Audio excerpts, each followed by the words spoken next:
प्रणाम। अमेठी जिले के गौरीगंज में आपका स्वागत है। मैं संजय मिश्र।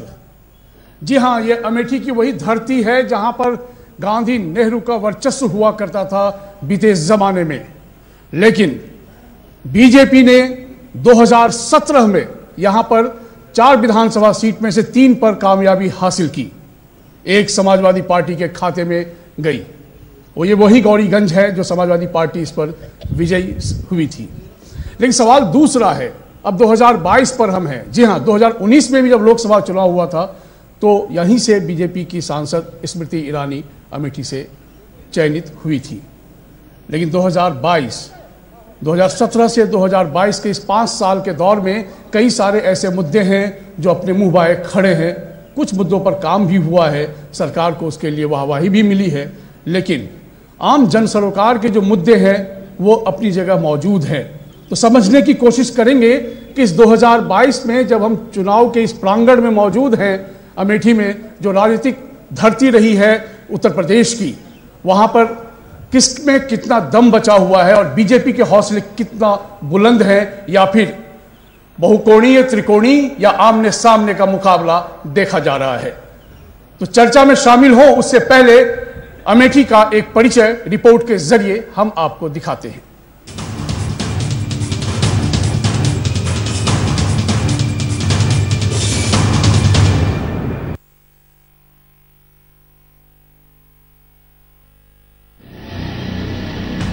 अमेठी में सियासी पारा चरम पर है। 5वें चरण में होने वाले मतदान के लिए सभी दलों के दिग्गजों ने कमर कस ली है। यहाँ के चुनावी समीकरण पर चर्चा करने से पहले एक नजर यहाँ के इतिहास पर।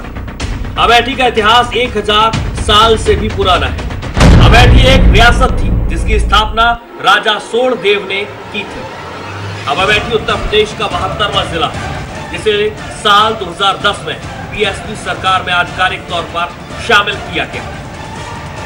इसका नाम अमेठी से बदलकर छत्रपति साहू जी महाराज किया गया था। लेकिन एसपी की सरकार आते ही, यानी कि समाजवादी पार्टी की सरकार बनते ही, इसका नाम फिर से अमेठी कर दिया गया। यहाँ की अर्थव्यवस्था कृषि, पशुपालन, वन, खनिज, उद्योग और व्यवसाय पर आधारित है। हिंदुस्तान एरोनॉटिक्स की एक इकाई है जो कि भारतीय वायुसेना के लिए विमान बनाती है। इसके अलावा यहाँ इंडो गल्फ फर्टिलाइजर्स और सीमेंट का कारखाना भी है। इस जिले में नंदमेहर धाम, कालीकन धाम मंदिर, गड़ा माफी मंदिर जैसे कई महत्वपूर्ण दर्शनीय स्थल हैं। राजनीति की बात करें तो अमेठी कभी कांग्रेस का गढ़ रहा है। संजय गांधी, सोनिया गांधी और राहुल गांधी ने लोकसभा में जिले का प्रतिनिधित्व किया। इस जिले में तिलोई, जगदीशपुर, सलोन, गौरीगंज और अमेठी 5 विधानसभा की सीटें हैं। इन सभी सीटों पर 27 फरवरी को मतदान होना है। बात करें साल 2017 के चुनाव की तो यहाँ 4 सीटों पर बीजेपी और 1 सीट पर समाजवादी पार्टी की जीत हुई थी, जबकि कांग्रेस अपने ही गढ़ में खाली हाथ है। इस बार अमेठी में बीजेपी और कांग्रेस दोनों ही दलों ने उधार के खिलाड़ियों पर दांव लगाया है। बात और सीट अमेठी विधानसभा की करें तो बीजेपी ने पूर्व कांग्रेस नेता संजय सिंह को मैदान में उतारा है, तो कांग्रेस ने इस सीट से बीजेपी के पूर्व नेता आशीष शुक्ला को टिकट दिया है। एसपी ने रेप केस में आजीवन कारावास की सजा काट रहे गायत्री प्रजापति की पत्नी महाराजी को प्रत्याशी बनाया है। मायावती ने दलित ब्राह्मण फॉर्मूले के तहत रागिनी तिवारी को उम्मीदवार बनाया है। सभी दल अपनी अपनी जीत का दावा कर रहे हैं। तो उधर बीजेपी का कहना है कि उनकी सरकार में तमाम विकास कार्य हुए और वो काम के दम पर ही दोबारा सत्ता में लौटेंगे, जबकि विपक्षी दल कांग्रेस, एसपी, बीएसपी, किसान आंदोलन, बेरोजगारी और महंगाई के मुद्दे पर बीजेपी को मात देने की तैयारी में है। अब देखना यह है कि जनता किसे अमेठी का प्रतिनिधित्व सौंपती है। सहारा समय के लिए ब्यूरो रिपोर्ट।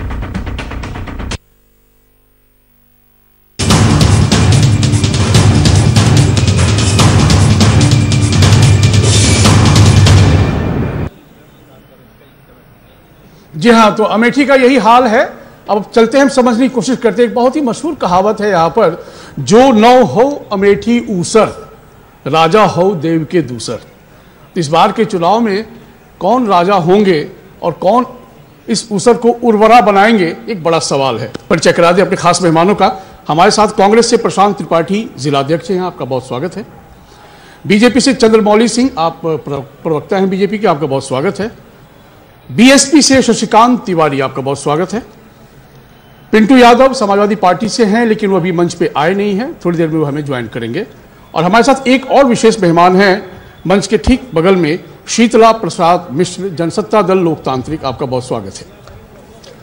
तो चंद्रमौली जी, उर्वरा रहेगी बीजेपी के लिए? पूरी रहेगी।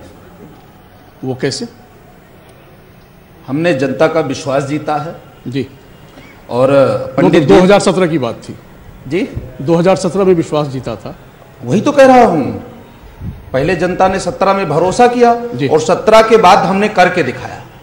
क्या और आज जन जन में विश्वास है। और आज जो है पूरा उत्तर प्रदेश भारतीय जनता पार्टी की सरकार बनाने के लिए तत्पर है। गांव, गरीब, किसान और सारे जो है गरीब तबका पूरा सब हमारे साथ है। अमेठी की बात कर ले। अमेठी में भी हम जो है 4 सीटों पे इस समय जीत रहे हैं। 4 पे? जी, बहुत बढ़िया। क्या क्या काम हुआ इन 5 वर्षों के दौरान आपकी पार्टी ने, क्योंकि सरकार में आप थे? अमेठी को कितना खुशहाल बनाया गया, क्या बातें रह गई? मैं आपको बताना चाहता हूं, अमेठी ऐसी हाई प्रोफाइल लोकसभा रही जहां से गांधी परिवार ने यहां से नुमाइंदगी की थी और इसको घर बताते थे।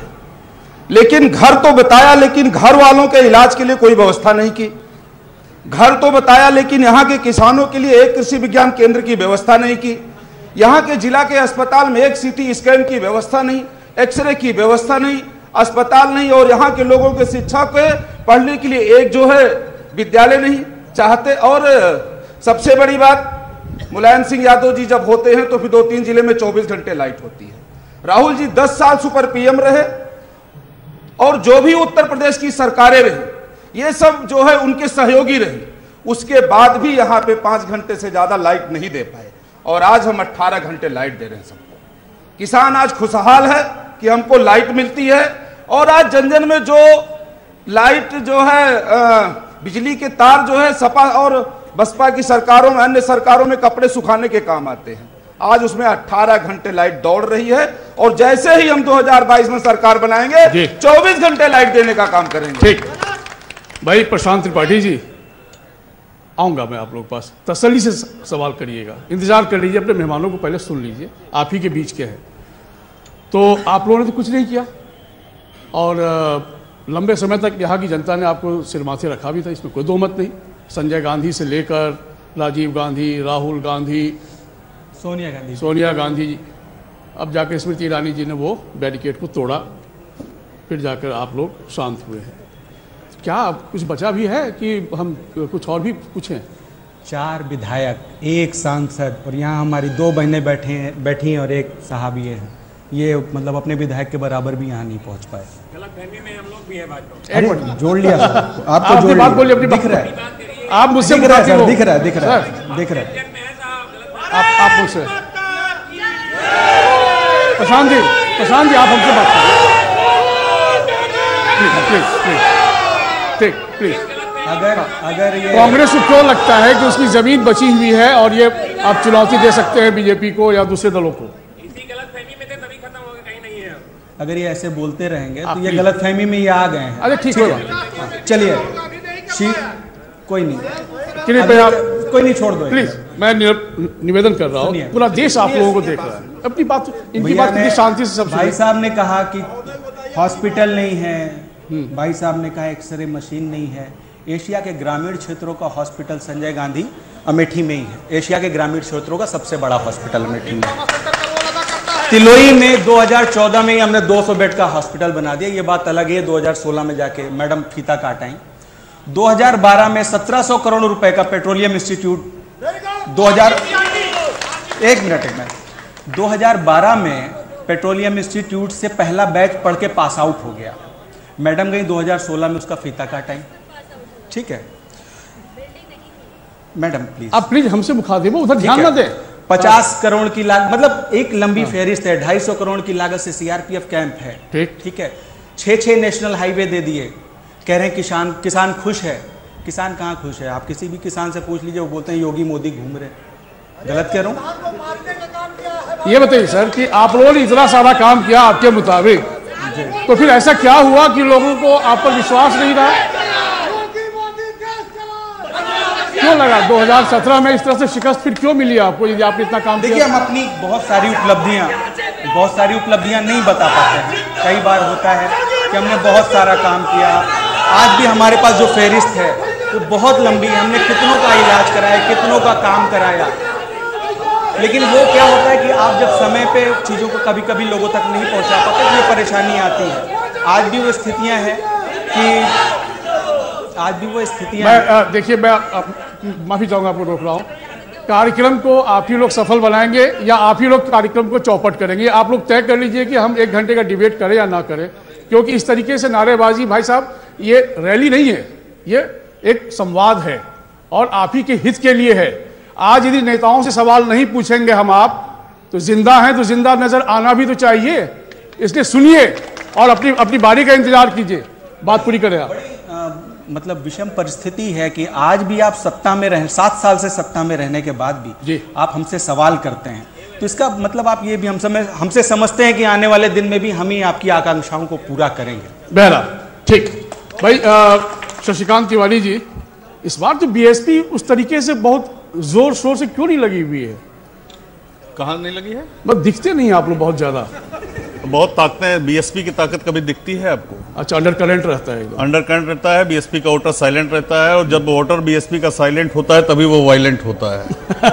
क्या बात है। तो और इस बार अमेठी में वोटर साइलेंट है और इसलिए वायलेंट होने चल रहा है।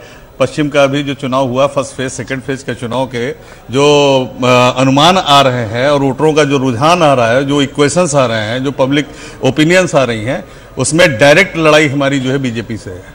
अच्छा, आमने सामने समाजवादी पार्टी आउट है आपके पिक्चर से। ये ड्यू टू बीएसपी के साइलेंट वोटर्स और इक्वेशन के, लोकल इक्वेशन की वजह से। और कांग्रेस का क्या हाल?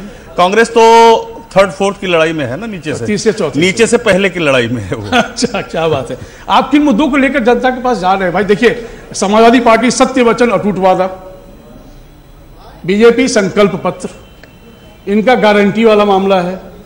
भाई अब तो घोषणा पत्र नजर ही नहीं आता, सब जगह हमारा घोषणा पत्र इसलिए नजर नहीं आता कि हम लोग लफाजी नहीं करते, हमारी नेता लफाजी नहीं करते। बोलेंगे कि हम आपके लिए क्या करेंगे। मेरी बात तो सुनिए, पहले सुन तो लीजिए। हमारी नेता ये कहती है कि जो ग्राउंड पे प्रॉब्लम्स है जी, जो अब की उन्होंने इस बात का कमिटमेंट किया है, वचन दिया है। अभी लखनऊ में जब कार्यक्रम था हम लोगों के प्रबुद्ध वर्ग के समापन का, तो उन्होंने उसमें भी आदरणीय बहन जी ने ये बात कही है कि अब हम पार्क नहीं बनवाने वाले, मूर्तियां नहीं लगवाने वाले।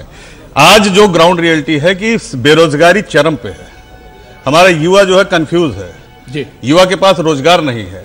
गाय के जानवर की जो समस्या है वो तो अलग मैटर है, मुख्य समस्या है बेरोजगारी, जहां से भारत के बच्चों का, उत्तर प्रदेश के बच्चों का भविष्य तय होना है। रोजगार नहीं है, शिक्षा, कोरोना काल दुर्भाग्य से हमारे बीच में आ गया, उसने पूरे सिस्टम को कोलैप्स कर दिया। तो हमारा मुद्दा है, बहन जी का मुद्दा है कि हम अब की प्रत्येक बेरोजगार को, बच्चे को रोजगार देने के लिए प्रयास करेंगे और उसके लिए एक मैकेनिज्म बनाएंगे कि हाँ रोजगार बढ़े, विकास करेंगे, समुचित विकास करेंगे। विकास के लिए वो वचनबद्ध है। और नारी शिक्षा, नारी सुरक्षा, जो महिलाओं के सबसे बड़ा उत्पीड़न हो रहा है, जो कि आपके एनआरसी की रिपोर्ट भी है, उसके भी लिए भी वो बहुत ही सीरियस है। और लॉ एंड ऑर्डर जो यूपी का खराब है, उसको लेकर बहन जी बहुत गंभीर है। भाई साहब, लॉ एंड ऑर्डर को लेकर तो ये लोग पूरा स्लोगन दे रहे हैं। वो केवल एक बुलडोजर नाम का एक स्लोगन उनका मंत्र आ गया है, ये बुलडोजर। सोच ईमानदार, काम दमदार। सर कहने से क्या होता है? कहने से तो जो है कुछ होता नहीं है।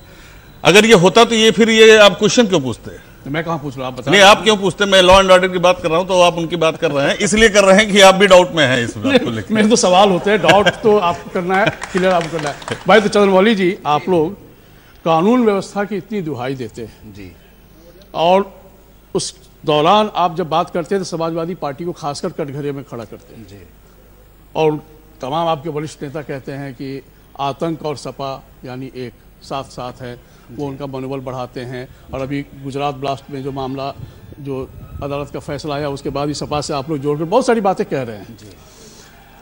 लेकिन चाहे इनकी बात करें या इनकी बात करें या किसी की बात करें, कानून व्यवस्था पर भी सवाल है जी। रोजगार एक बड़ा सवाल है उत्तर प्रदेश में। जितनी परीक्षाएं हुई, रिजल्ट नहीं आए, परीक्षा लीक हो गई। तो तो जो मान लीजिए कि 2017 में 21 साल का नौजवान रहा होगा, आज 22 आते आते कितना साल का हो गया होगा? 24-25 मैं 25 मान लें, तो फिर क्या कहेंगे आप? आपके जो अपने दावे हैं कि आप बहुत कुछ देश के हित में, राज्य के हित में आप लोग ऐसा कुछ कर रहे हैं, तो वो बताएं कि वो क्या है। मैं आपको बताना चाहता हूं, रोजगार की दिशा में जो बात कर रहे थे, इन्होंने जितना दिया था उसका हमने दुगुना दिया है। 5 लाख रोजगार दिया है, और जो भी भर्तियां हुई हैं नीट एंड क्लीन हुई हैं। कहीं भी कोई पैसा नहीं चला, कोई रुपया नहीं चला, किसी परिवार का नहीं चला। नहीं तो पहले जो है सूचियां आ जाती थी 3 जिलों की, अपने ही रिश्तेदारों से, अपने ही परिवार से, आपकी बात अपने ही परिवार से भर्तियां किए हैं। जो भी भर्ती हमने की है नीट एंड क्लीन की है, बिना किसी जाति देखे, बिना किसी धर्म देखे, ना ही कोई क्षेत्र देखे, ना ही कोई जिला देखे। और आप कानून व्यवस्था की बात करते हैं, उत्तर प्रदेश में 2017 के पहले आप लोगों ने देखा होगा कई दंगे होते थे प्रदेश में। 2017 के बाद दंगे हुए क्या? जो माफिया थे, जो दंगाई थे, या तो प्रदेश छोड़ दिए हैं या तो जेल में हैं, नहीं तो उनका राम नाम सत्य हुआ है। लेकिन कहते हैं, उत्तर प्रदेश की जनता ही कहती है कि मायावती के समय में कानून व्यवस्था ज्यादा मजबूत थी। नहीं, मजबूत नहीं थी। मायावती जाति और इन सब धर्म में ही देखती थी। मायावती जब सरकार में आई थी तो इन्होंने नारा दिया था, मुझे याद है 2007 में हम लोग भी कैंपेन करते थे, तो इनका जो है नारा हम लोग सुनते थे कि चढ़ गुंडों की छाती पे बटन दबा दो हाथी पे। सरकार तो आ गई इनकी, और जैसे ही सरकार आई गुंडे चढ़ गए छाती पे और मार रहे थे गोली छाती पे। इनकी ऐसी बहन जी ने किया था। ये क्या सवाल करेंगे? जवाब दे ही दीजिए, क्योंकि आप पर सीधा मामला है। नहीं, मेरा सीधा मामला ये 2007 से 12 के बारे में, बीच के में जी, ये पूरी तरह से जानकारी इनको नहीं है जी। उस कानून व्यवस्था का आज भी मिसाल लोग देते हैं। और 2007 से 12 के बीच में जो बहन जी का शासनकाल था, उसकी कानून व्यवस्था से आप भी अवगत हैं। इन्होंने फॉलो किया उसको, इन्होंने इसकी कॉपी की, कि उसी कॉपी करके आज ये उसी को फॉलो करके लॉ एंड ऑर्डर के लिए इन्होंने बहुत प्रयास किया। और अंत में इनके मुखिया की लैंग्वेज ये बदल गई कि हम बुलडोजर चढ़ा देंगे, हम मार डालेंगे। ये अशोभनीय है, इसकी मैं निंदा करता हूं इस शब्द की। क्योंकि आप उत्तर प्रदेश के मुखिया हो, सब कुछ आपके पास है, आप हुक्मरान हो, कानून आपके पास है, पुलिस आपके पास है, सब कुछ आपके पास है। फिर ये भाषा बोल के कि हम जो है भाई, अपराध का एक अपराधी का अपना काम है और आपका काम है कानून व्यवस्था को मेंटेन रखने के लिए कानूनन आप उसमें काम करेंगे, डायलॉग बाजी करके काम नहीं करेंगे। डायलॉग ज्यादा मारा गया, अफसोस ये है काम कम हुआ।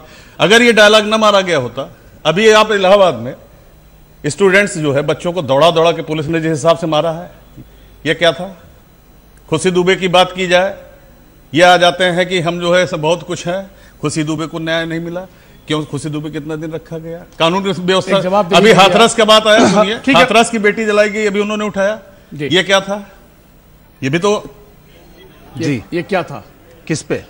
हाथरस हो, प्रयागराज हो, जहां भी जो भी है सारी उचित कार्रवाई हुई है और सारे गुंडे माफियाओं ने प्रदेश छोड़ दिया है। ये सब सारी झूठी बातें हैं और सरकार ने और प्रशासन ने अपना काम किया, कानून का राज चला है जो कि लोग कर रहा है। अच्छा, ठीक है। तो भाई प्रशांत जी, क्या रोजगार मुद्दा है चुनाव में? रोजगार मुद्दा हमेशा था, हमेशा रहेगा। युवा हमेशा रोजगार के लिए, शिक्षा के लिए लड़ता है। और जब से मैं देख रहा हूँ, डिबेट सुन रहा हूँ, वो मात्र गुंडे, गोली, चढ़ छाती पे, मार हाथी पे क्या चल रहा है। रोजगार की बात ही नहीं करना चाहते, असल मुद्दों पे बात ही नहीं करना चाहते। दरअसल उत्तर प्रदेश में हो क्या रहा है? उत्तर प्रदेश में गैंगवार चल रहा है, सरकारी वर्सेस प्राइवेट।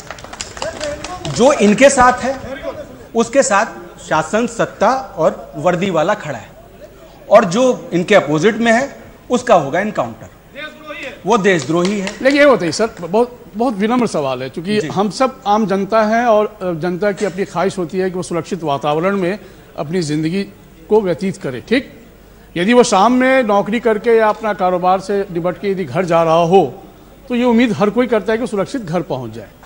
क्या आपको लगा नहीं कि इन 5 वर्षों में ऐसा कुछ माहौल देने की इन्होंने कोशिश की? हाँ, लगता है ना, लगता है। जब आप स्टेशन से आज भी जाइए तो पर्स छीन लिया जाता है। कौन कहता है नहीं छीना जाता? कब नहीं छीना जाता था? कब? हाँ, यही मैं कहना चाह रहा हूँ, कब नहीं छीना जाता था जी, और अब भी छीना जाता है। आप मानते हैं ना अभी छीना जाता है? आप मानते हैं चोरी होती है? और सर और चीज सुनिए मेरी बात, अब तो मतलब कारपोरेट डकैतियां हो रही हैं। इधर का सामान उठाओ, अपने बॉस को बेच दो। दो है ना, आजकल 4 चलते हैं, 2 बेचने वाले 2 खरीदने वाले पूरे देश में चल रहा है। नाम लेके कहिए, बताऊं। 2 बेचने वाले 2 खरीदने वाले। तो मतलब रोजगार एक मुद्दा है, सर, बड़ा उसको आप इग्नोर क्यों कर रहे हैं? 2 बेचने वाले 2 खरीदने वाले। सर मैं क्या करूंगा? सब जवाब दीजिए भाई। 2 बेचने वाले 2 खरीदने वाले, हम क्यों इग्नोर करेंगे? सर एक सेकंड का टाइम सर और लेना चाहूंगा। एक सेकंड मैं हमारे यहाँ क्या क्या बिका है मैं उसकी बात करना चाहूंगा। अच्छा, इनकी पूरी बात सुन लीजिए। हमारे यहाँ क्या क्या आपने बेचा है मैं उसकी बात करना चाहूंगा। हमारे यहाँ गन फैक्ट्री थी, गन फैक्ट्री राहुल जी खोल के गए थे, ठीक। आज आप उसको प्राइवेट कर दिए। 7% का share Indo Russian rifles private limited, कौन है वो जिसको आपने दे दिया? कैसे किया आपने प्राइवेट उसे? 5000 एम्प्लॉय हुआ करते थे एचएल में, हिंदुस्तान एरोनॉटिक्स लिमिटेड में, आज 500 बचे हैं। क्या करने वाले हैं आप? आपने एक एयरक्राफ्ट का ठेका एक ऐसे आदमी को दे दिया जिसकी कंपनी दिवालिया अपने आप को बता रही है, अनिल अंबानी। आप क्या करना चाह रहे हैं देश के साथ? बेच देंगे इस देश को। जवाब ले लें, अब जवाब ले लें जी, तसल्ली से जवाब दीजिए, क्यों बेच रहे हैं भाई? कोई नहीं बेच रहा है।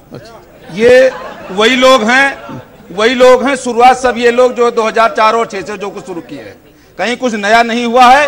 ये वही लोग हैं। आप पूरी बात करें अपनी, मुझसे मुखातिब हुए। ये वही लोग हैं जो कि अमेठी के किसानों की जमीन तो ले लिए, यहाँ पे फैक्ट्री नहीं खोले, वो सब अपने ट्रस्ट के नाम करा लिए। सबसे पहले अमेठी के किसानों की जो इन्होंने जमीन हड़पी है उसको वापस कर दे, तब ये बोलने के हकदार है।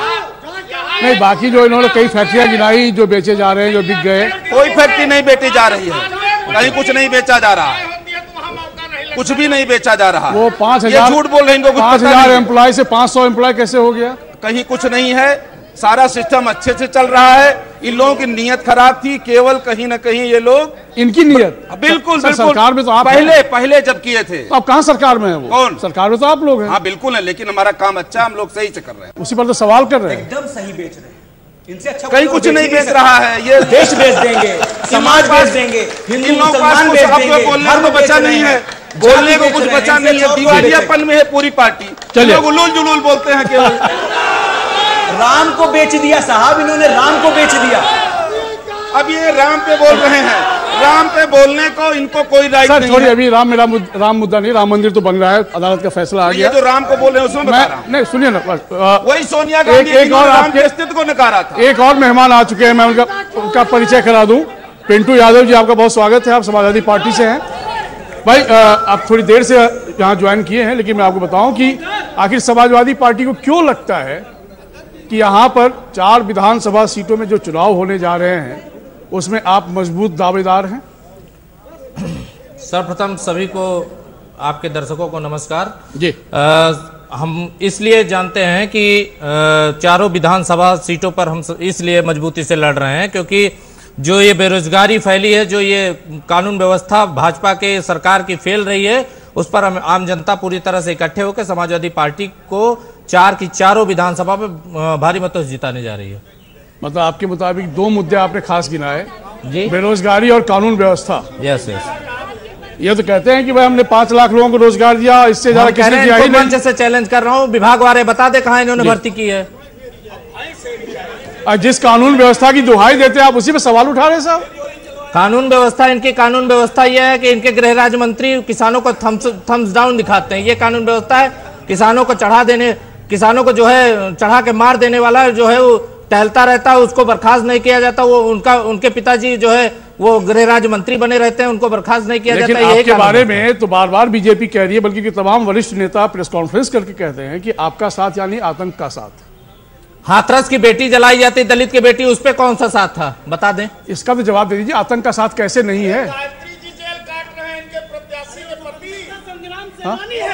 समाजवादी पार्टी पे जो बार बार आरोप लगा रहे हैं कि आपको यदि मौका मिला तो आतंकवादियों के हौसले बुलंद होंगे, ऐसा क्यों कहा जा रहा है? ये तो इनकी फ्रस्ट्रेशन है, ऐसा कुछ नहीं है। हम सबका साथ सबको विकास जो ये स्लोगन देते हैं, हम सबके साथ को सबको समाहित करते हुए हम लेके साथ चलने का काम करते हैं। नहीं मतलब आपके लॉ एंड ऑर्डर पे बहुत सारे सवाल उठे थे जब आपकी सरकार थी। इनके लॉ एंड ऑर्डर कौन से बहुत सही रहे? इनके लॉ एंड ऑर्डर मैं बता रहा हूँ, हाथरस में जो है दलित बेटी की परिवार चिल्लाता रहता है, लेकिन उस पुलिस जो है पेट्रोल डाल के जला देती है आधी रात को। भाई सारे सवाल आप ही से आ रहे हैं, मैं इसलिए उनसे क्या पूछूं, सरकार में आप हैं, बताइए। हाथरस में कानून ने अपना काम किया है। ये वही समाजवादी पार्टी की सरकार है जिनमें जो है मुजफ्फरनगर दंगों में एक भाई अपनी बहन के साथ हुई छेड़छाड़ के लिए केवल पूछने जाता है, उन चारों की लाश आती है। ये कानून व्यवस्था पर सवाल उठाएंगे? दंगाई लोग, गुंडे लोग ये उठाएंगे? 4 लोग चढ़ा दी जाती है, आप क्या बात? चारों भाई वापस नहीं आए। किसान के लखीमपुर वाला बता दीजिए। 4 किसानों को लखीमपुर में जो कुछ भी हुआ वो आप क्या बात करते हैं? वो जो दुर्घटना थी, हमारी सरकार का कोई आदमी दंगा नहीं कराया, और उसके बाद जो भी पकड़े गए आजम खान छुड़वाते हैं उनको, इसलिए दंगा फैला। कितने मरे दंगे में? हमारी सरकार में कितने दंगे हुए यही बता दो आप। को जो है कितने दंगे हुए हमारे यहाँ? क्या बात करते हैं? जो भैंस ढूंढने वाली पुलिस में जब रोजगार मांग रहे तो किसान उनको अच्छा, हाथरस में भी कुछ बोलेंगे? बोल तो रहा, वहाँ पे जो है कानून ने अपना काम किया है। हाथरस में बिल्कुल। और लखीमपुर में वहाँ भी कानून ने अपना काम किया। जो कुछ भी हुआ दुर्घटना थी, उसके बाद कानून ने अपना काम किया। भाई वो दुर्घटना थी। इतने एक मिनट भाई, प्लीज भाजपा के भाई इतने असंवेदनशील कैसे हो सकते हैं? उस घटना बता रहे हैं। हाँ बोलिए। देखिए मैं एक मिनट जो यहाँ हम डिबेट कर रहे हैं अमेठी को लेके, एक मिनट भैया। अमेठी के जो ज्वलंत मुद्दे हैं, अभी थोड़ी देर पहले आपने बड़ा अच्छा सवाल किया उनसे। कांग्रेस के साथी गिना रहे थे कि ये काम किया, ये उसका काउंटर कर रहे थे। अमेठी का वास्तविक विकास बहन कुमारी मायावती जी ने 2003 में अमेठी को जनपद बना के करने का काम किया है। आज यहाँ कलेक्ट्रेट कायम है, आज पूरा जिला कायम है। मैं इन दोनों साथियों से पूछना चाहता हूँ, इन दोनों की मॉरल रिस्पॉन्सिबिलिटी अमेठी के लिए है। हम अमेठी के लोग हैं। अमेठी को कांग्रेस ने 50 साल तक अमेठी का नेतृत्व किया है, अमेठी का रिप्रेजेंटेशन किया है। आज आदरणीय स्मृति ईरानी जी कर रही हैं, बीजेपी से कर रही हैं। हम अमेठी के लोग हैं। हमें तो एक मिनट, हमें ये लगता है, हम ये जानना चाहते हैं कि अमेठी के विकास के लिए और अमेठी के नाम पर इन दोनों पार्टियों ने आज तक कितने हजारों करोड़ रुपए यहाँ इन्वेस्ट किया है, उसका कोई लेखा जोखा इनके पास है? भाई देंगे कुछ लेखा जोखा? बिल्कुल। अभी अटल जी के जन्मदिन के अवसर पर 1 मिनट 25 दिसंबर को आदरणीय नितिन गडकरी जी आए थे, और उसमें हमारे सरकार के कई मंत्री भी आए थे। डिप्टी सीएम केशव मौर्य जी आए थे।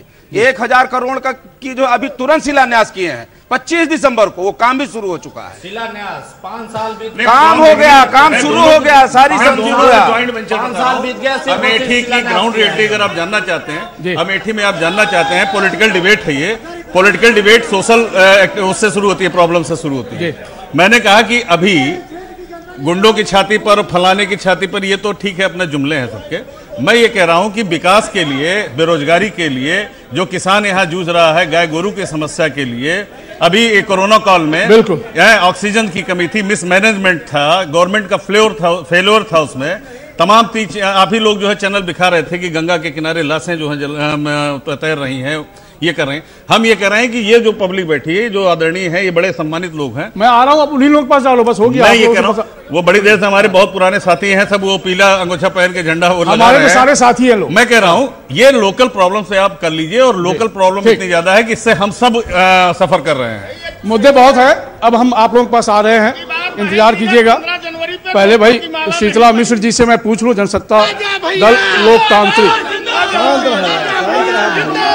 भाई नारेबाजी कर लीजिएगा बाद में, पहले अपने ही वरिष्ठ को सुन लीजिए क्या कह रहे हैं।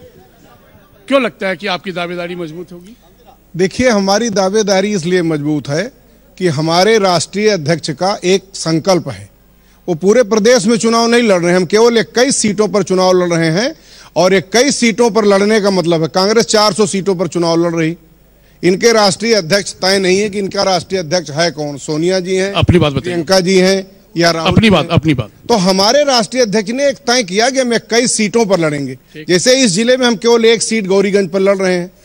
गौरीगंज पर जो दूसरे दल प्रत्याशी देते हैं, वो कहीं से या तो आयातित प्रत्याशी ला करके देते हैं, या फिर जो है वो जल्दबाजी में कोई निर्णय ले जाते हैं। जैसे यहाँ मैं आपको बताऊं कि कांग्रेस का प्रत्याशी इसलिए तय हो गया कि वहाँ इनके एक प्रत्याशी जो पहले यहाँ चुनाव लड़ा करते थे, वो पार्टी छोड़ करके सपा में चले गए। उनको तिलोई से टिकट मिल गया, आनन फानन में इनके यहाँ निर्णय हो गया कि नहीं ठीक है, यहाँ मुझे ये बताइए सर कि चूंकि अमेठी से मामला जुड़ा हुआ है, मैं आपकी पार्टी के पास ऐसा क्या एजेंडा है जिससे कि आपकी अमेठी की जनता आपसे कन्विंस हो सके कि आप क्या करेंगे यहाँ विधानसभा क्षेत्र के लिए? हमारी पार्टी का 22 सूत्रीय सेवा संकल्प पत्र है, उसमें साफ साफ लिखा है कि हम नौजवानों को रोजगार देंगे, और रोजगार ही नहीं देंगे। किस सीट पे आप लड़ रहे हैं, कहां से रोजगार देंगे? हम सरकार में अपनी बात रखेंगे। कौन सी सरकार में? जिसकी भी सरकार बनेगी, वो चाहे सपा की सरकार बने या भाजपा की सरकार, हमारे विधायक वहां चुन करके जा रहे हैं। और कहीं किसी में शामिल हो जाएंगे आप लोग? शामिल बिल्कुल नहीं होंगे।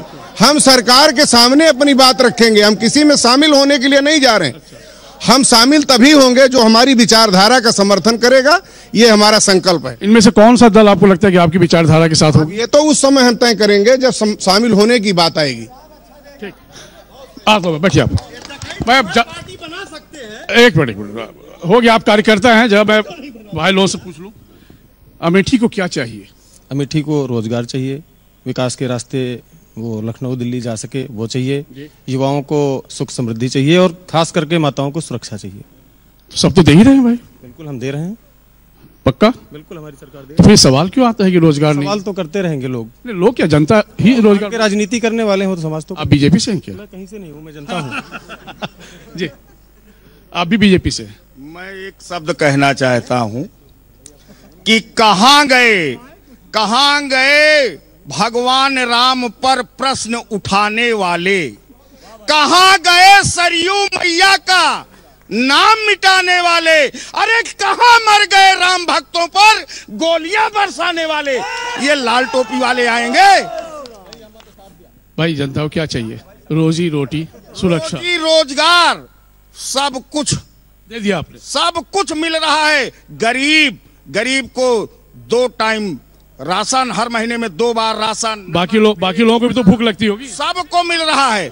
और हमारे यहाँ बड़े बड़े हाईवे, सड़क, ये लोग केवल। चलिए, आपकी पूरी बात कहने के लिए चंद्रमौली जी को हमने याद किया हुआ है। हाँ जी, प्लीज। आप भी बीजेपी से? लेकिन मैं एक किसान के घर की हूँ, और मैं साल भर में 6,000 रुपए मिल रहा है मुझे, और मैं संतुष्ट हूँ। अगर किसी भी प्रकार की कोई भी आपके घर में महंगाई का असर है? मेरे घर में महंगाई का असर नहीं है, क्योंकि जो हमारे यहाँ सरकारी नौकरी करने वाले लोग हैं उनकी सैलरी भी बढ़ी है और मजदूरी भी बढ़ी है। जहाँ मजदूरी 100 रुपए थी, 150 रुपए थी, आज 250 रुपए है। तो हम सभी खुशहाल हैं, और हम सभी, मतलब आप पार्टी के लोग खुशहाल है या प्रदेश खुशहाल है? पूरा प्रदेश खुशहाल है, पूरा प्रदेश खुशहाल है। मैं खुद मैं गांव में जाती हूँ, और आम आदमी, मैं उस तबके पर जाती हूँ जहाँ हर महीने 2 बार राशन लेकर के आते हैं, और उनको ये लगता है कि हाँ, हम 250 रुपए मजदूरी भी पा। चलिए ठीक है। हम सबका साथ और सबका विकास लेके चले थे और चल रहे हैं, और जो हमने कहा था वो करके दिखाया है। क्या क्या दिखाया?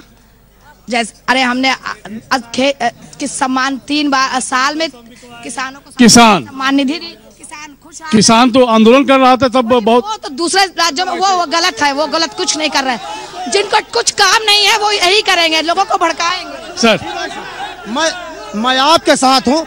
आपने अमेठी की जमीन की चर्चा की, मैं निवेदन करूंगा, और जनता का जो प्रश्न है, 2014 में जब स्मृति ईरानी जी चुनाव लड़ी, उसके पहले अमेठी में खाद नहीं मिलती थी, उसके बाद से अमेठी में रैक उतरने लगा और सारे किसानों को खाद मिलने लगी, जिससे अमेठी की धरती में उर्वरापन आ गया।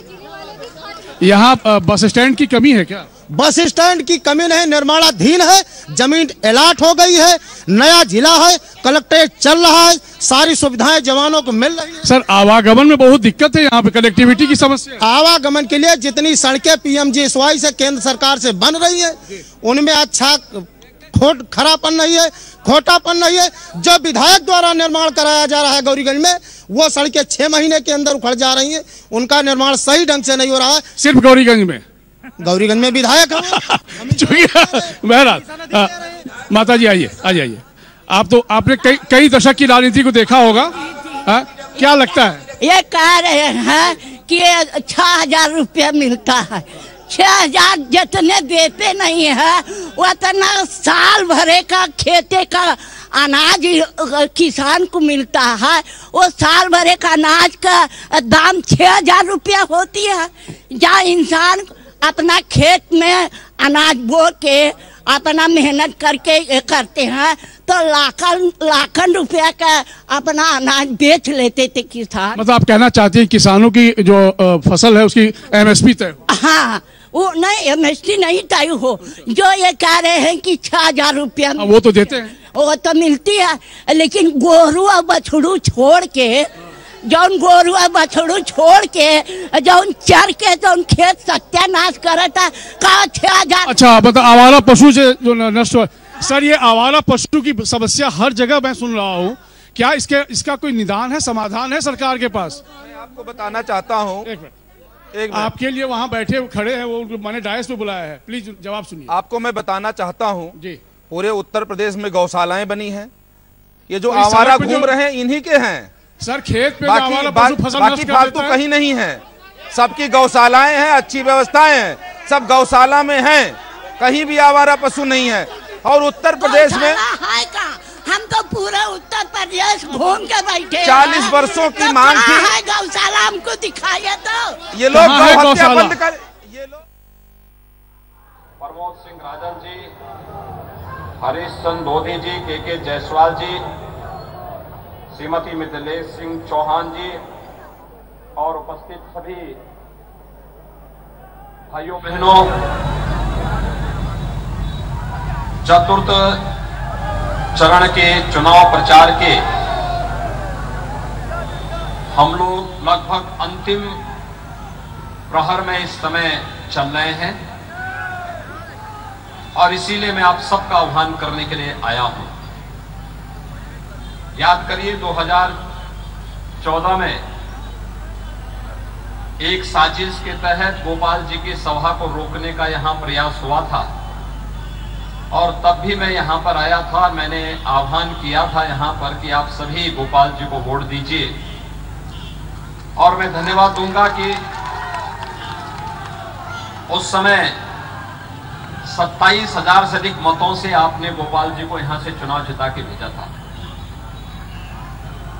2017 में भी मैं यहां आया था और उस समय भी आप लोगों ने, मैंने आप सबसे अपील किया था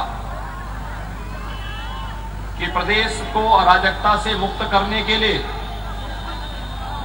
गुंडागर्दी से मुक्त करने के लिए, एक दंगा मुक्त, भय मुक्त प्रदेश बनाने के लिए और उत्तर प्रदेश के चतुर्दिक विकास के लिए भारतीय जनता पार्टी की सरकार उत्तर प्रदेश में आवश्यक है और इसके लिए यहां पर गोपाल जी को भारी समर्थन देने की अपील की थी। आपने 80,000 से अधिक मतों से गोपाल जी को यहां से चुनाव में विजयी बना करके भेजा।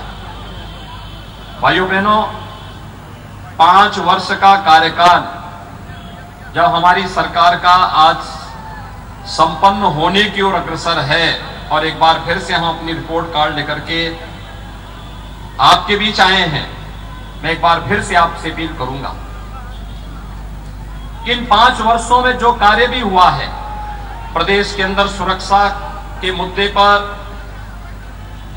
दंगा मुक्त, भय मुक्त प्रदेश बनाने के लिए, कर्फ्यू मुक्त प्रदेश बनाने के लिए, वो आपके सामने है।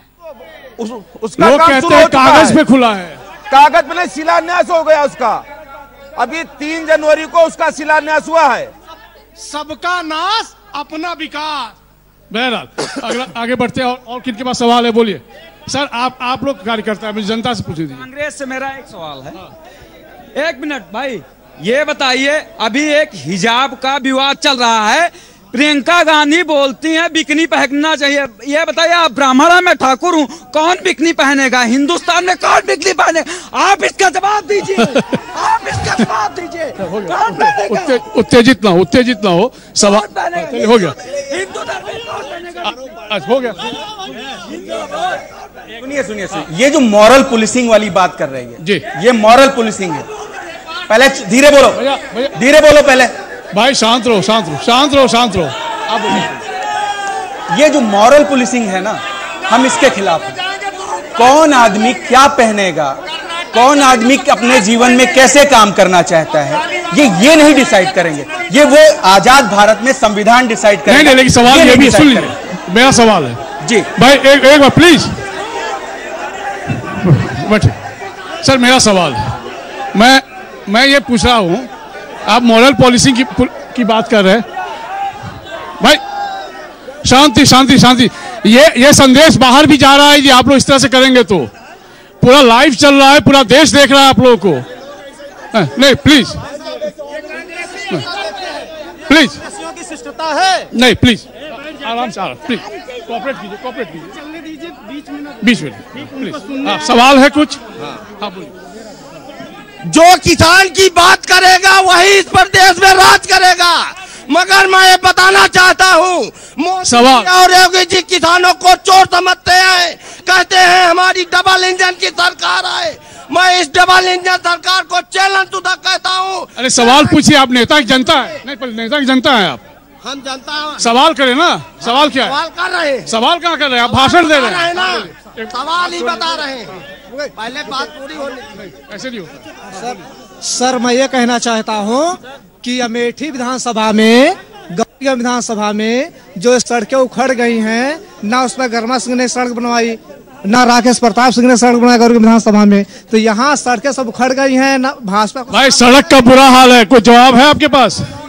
आप लखनऊ से आइए, जगदीशपुर से आप जो है गौरीगंज जामो होते हुए गौरीगंज आइए, सड़क एकदम चमाचम है। हमें लगता है यहाँ नहीं रहते, कहीं और रहते हैं क्या? मैं आप सबको बताना चाहता हूँ, बोलिए सवाल बताइए मत सवाल।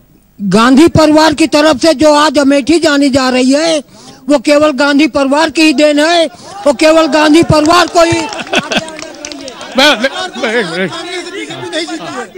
आप कुछ सवाल बोले सवाल हटिए भाई, सामने से हटिए। देखिए सवाल, सभी लोग पहले बोलेंगे कि भारत माता की जय।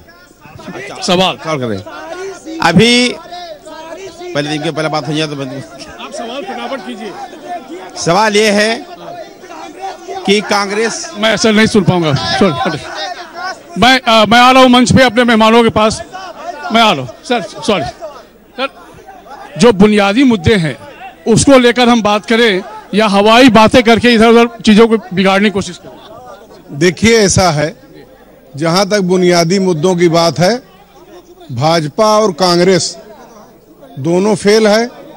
बुनियादी मुद्दों की बात है, अगर मौजूदा गौरीगंज विधानसभा को लेकर के बात की जाए तो जितने जिम्मेदार यहाँ का सपा का विधायक है, जिसने सड़कों के लिए संघर्ष करने का अभी तक नाटक भी किया, उससे कम जिम्मेदार भाजपा के लोग नहीं हैं। इनकी भी जिम्मेदारी बनती है कि स्मृति ईरानी जी सांसद हैं यहाँ से, और क्षेत्र की सारी सड़कें सुगम यातायात के लिए अच्छी होनी चाहिए। सड़क अच्छी नहीं है, बिल्कुल नहीं है। आप ठीक सर। भाई चाहे आप कितनी भी बातें कर लें, बुनियादी बातों से हम आगे नहीं निकल पाते, तो अब एक एक करके समझने की कोशिश करते हैं। चंद्रमौली जी, क्योंकि सरकार में आप हैं इसलिए सवाल इनसे ज्यादा होंगे, इसलिए आप जवाब भी दीजिए। भाई अंदर की जो सड़कें हैं उसका बुरा हाल है। आप हाईवे कह सकते हैं, हाईवे में ठीक ठाक सड़कें हैं, गति भी है, लेकिन अंदर आते ही ना हवाई टोल वाली सड़कें नहीं, लेकिन बाकी सड़कें भी बाहर की अच्छी है। अंदर की सड़कें क्यों नहीं दुरुस्त? तो विधायक का ही काम है, क्यों नहीं हो पाता है? मैं बता रहा हूं आपको, जो भी हाईवेज थे जी और जो भी सीधा रोड था वो सारी सड़कें अच्छी हैं, और जो अभी नहीं अच्छी हैं 25 तारीख को उनका शिलान्यास हो चुका है, 1-2 महीने में वो भी अच्छी हो जाएंगी। शिलान्यास और उद्घाटन में फर्क होता है सर। खैर, यहाँ रेलवे लाइन की एक डिमांड थी जो सालोन, उचाहार, बाराबंकी तक जाने की बात है, और दशकों से डिमांड चल रही है। आपकी भी सरकार आई है, मैं आपको बता, क्यों नहीं वो डिमांड पूरी हुई अभी? बता रहा हूँ। मेरे बाबा जी, जब मैं छोटा था बचपन में, तो मेरे बाबा जी बताया करते थे कि कांग्रेस ये इसका निर्माण कराएगी। हमारे पिताजी आज जो है 75 ईयर के हैं, मेरी उम्र भी 38 हो गई, ये लोग 14 के बाद नहीं कर पाए हैं। हम लोगों ने उसका सैंक्शन करा दिया 7 वर्षों में ही, बहुत जल्द ही उस पे काम लग जाएगा। अच्छा, और आप सुनिए ये जो है गांधी परिवार का कर रहा है, गांधी परिवार से मेरा मतलब नहीं है। सवाल का जवाब दीजिए। अमेठी, सुनिए, अमेठी में 4 विधानसभा सीटें हैं। मैं उन क्षेत्रों की बात करना चाहता हूं, क्योंकि उसी मुद्दे के आधार पर यहां की जनता तय करेगी कौन मेरे हैं कौन नहीं है। तो खैर, मेरा सवाल अगला ये है, जगदीशपुर एक औद्योगिक क्षेत्र है। एक जमाने में 200-250 उद्योग हुआ करते थे वहां पर, अभी कितने और क्यों यह हाल है? उसमें किसका कसूर है? ये सब जो भी थी जो है कांग्रेसियों की गलती से हुआ है। यहाँ पे उसका सब्सिडी खाने के लिए आए थे, वो लोग खा के चले गए, उसमें हम लोग क्या करें? 2014 पहले से बंद हो गया।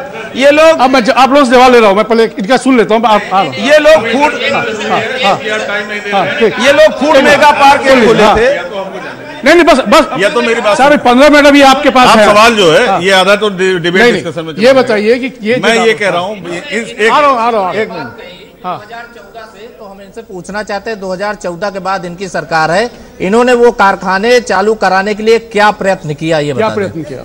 सेल बंद थी, हमने सेल को चला दिया। कहाँ चला दिया? कहाँ चल रही है? सब चल दिया भाई साहब, आप पता करो। यही तो मैं पूछना चाह रही है, यही मैं राहुल गांधी जी 3 दिन चले गए, एक बार भी चले गए।